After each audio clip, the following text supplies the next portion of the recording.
I'm Cecil Mills. We're here at the world's largest pollution-free automotive engine research lab in Converse, Louisiana. You'd probably be surprised to know none of the major car manufacturers have a pollution-free engine research lab. They all go with pollutants. Say they're going to go with electrics, but electrics were the first car, and gasoline cars. Buy one if you want.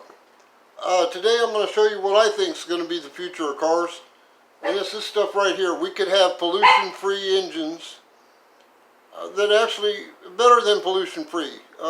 Electrics are pollution-free if you don't count where they got their electricity from the coal-fired power plant, and lost half the energy and transmission to the car.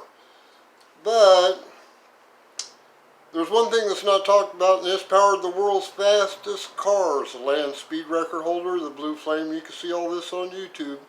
I look for Blue Flame, Speed Quest, or Kitty O'Neill Stunt Woman. You can see Kitty O'Neill go 322 at 412 miles an hour. She's my hero. No other car has ever recorded a legitimate 400 mile an hour quarter mile but Kitty O'Neill. I got a lot of respect for that. So here today I'm going to show you a lot of difficulty in getting the cleanest fuel there is. It can put oxygen back in the air instead of taking it out like fuel cells or gasoline cars take out about 100 pounds of air for every gallon. All the oxygen out of 100 pounds of air for every gallon of gas. Most people don't know this. We're deleting the oxygen from the planet here, and we're converting it into CO2. So it's about time we start putting a little oxygen back into the thing here. So what I'm going to do today is show you a scientific experiment. Because of the difficulty of obtaining fuel-grade hydrogen peroxide, I'm going to show you how to make your own. This is kind of a lab experiment. Somebody from the University of Washington asked me, where can you get some? And all I can say is it's pretty hard to get some, but you can make your own. The real thing is you can make this stuff from water. It's H202 is the chemical symbol. Well, most of the processes that actually generate hydrogen peroxide in water come out about 5% or less actual hydrogen peroxide in solution. So this is 3%, and I got it from the dollar store across the street, along with my scientific equipment, my stainless steel skillet here, pan. And what we're going to do is this is a 3-quart pan. Now I'm going to pour this quart of hydrogen peroxide in there. I'm going to pour 2 quarts in to start. And what we're going to do today is called fractional crystallization. And what you want is, you need a 70 to 90% concentration to run your engine on, or something like that. To get sufficient expansion and energy, you want to have a hot rod if you're going to do this. Here, this is the highest performance fuel there. This is the real top fuel. So here's my second quart. This is 2 quarts. These are $1 a piece at the Dollar General across the street. I'm glad they put this there because I get all my scientific equipment there so far. I may have to get more technical because the other thing you need for this is a hydrometer. And a battery hydrometer won't do it. It only goes to 1.25. You need a hydrometer that goes to 1.4 specific gravity. And the thing about 90% hydrogen peroxide, it has 3 times the energy of gasoline. So you can expect to go 3 times as far or 3 times as fast. So let me turn you around here to the other component in our high-tech lab here. We do engine research here. Now, it's combined with hydrogen peroxide. We're trying to come up with a hydrogen peroxide engine. What I'm going to do is I'm going to put this in here. You've seen this if you've ever frozen milk. Sometimes you can freeze the milk in ice form, and the milk will get richer, and you could take the ice out if you really wanted to and make the milk richer. Well, that's kind of the same theory. This is 3%.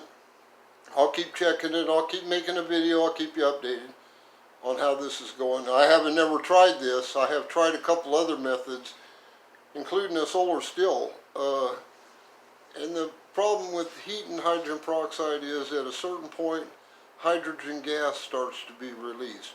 So this is pretty safe as far as the manufacturing goes, but hydrogen peroxide looks like water. So when you get down to 90%, it may look like water, but you're going to have to be real careful. It will burn your skin. It will put your eyes out. It's really bad on your mucous membranes. They're tender, you know, and so I can tell you, most people can't help but stick their hand in it to see what happens. I've stuck my hand in it. You'll get over it in a little bit, but don't get it in your eyes or anything. And it can be explosive. It's not exactly flammable. It's non-flammable, but 90% goes off at 1375 degrees, and it does it real instantly if you mix the wrong thing with it. So, you're going to be real careful doing this, especially once you start getting past like 30%, 20, 35, 35% will burn you. It ships by hazmat, so be careful. I'm not advising you to do this, but I've got a gallon of hydrogen peroxide here. Here's 2 more bottles I got. I got a gallon, that's 4 quarts. It's 3%. There's 128 ounces in a gallon. So I think I ought to be able to get 3 ounces of hydrogen peroxide by this method. There's going to be some entrapment, entrainment of the hydrogen peroxide in the ice. So we're not going to get a full thing. You can see these were $1 a piece. That's $4 a gallon. This is never going to be cheap enough to run your car.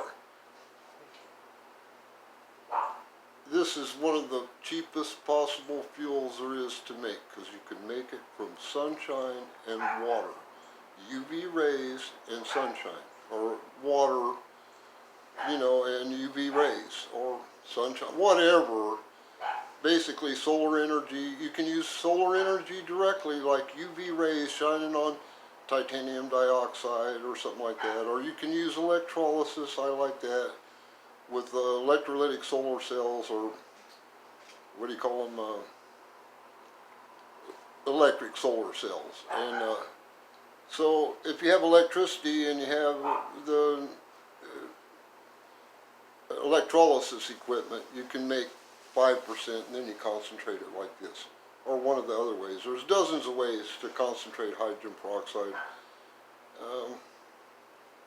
There's vacuum distillation. I've had a solar still. All those were kind of good, but they have their place. Vacuum distillation is good for a big process. So it's fast, it's easy, it is controlled in a controlled environment at a chemical lab or something like that. This is something you could do at home to get a little bit to experiment with and stuff. I'm telling you again, be real careful doing it. Don't mix it with anything. Don't take an eyedropper and try a drop of it at a time to see how reactive stuff is before you try a big bunch of it. You get what I'm saying? So the other thing is, the ordinary ignition is, you'll have to look it up, but there's, you know, if you're really interested in this. Silver samarium oxide was the standard thing. There's some Shell 405, it's now called Aerojet 405. You can Google that. I believe it's rhodium ignition catalysts, platinum, palladium, all those are ignition catalysts, but also a lot of common things like rust will set hydrogen peroxide off. Certain metals, potassium permanganate, I've used, and you got to be careful with it. But the trouble with potassium permanganate is it's used up, it's expensive. An ignition catalyst should last a long time and perform. The silver samarium oxide ones are not. They're good for a few minutes. The silver melts at about the same point as the temperature as 90% goes off, 1375 degrees.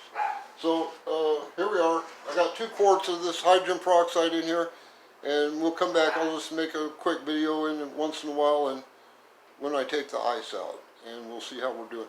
I kind of thought a bigger pan. I looked for different pans. This one is stainless steel. You gotta be careful what you use. As it gets stronger, it'll react with metals. Stainless is good. Certain kinds of aluminum. I washed this to make sure I didn't have any manufacturing grease or anything on it, oil from manufacturing or anything. So I wanted a 9x12 cake pan. It's Teflon lined. I think a larger area and less depth will freeze the surface faster, and I'll be able to dip it out. But I'm not sure about the Teflon and what was on the pan. I looked at the pans.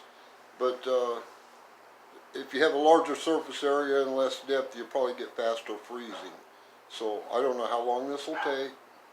I've never done this before. I'll get a hydrometer that goes to 1.44 is specific gravity for 90% concentration of hydrogen peroxide. And I'll let you know the result right here. And the thing about hydrogen peroxide is it's real cool fuel. This is the real top fuel. So, okay, I hope you'll come back and watch. Thank you.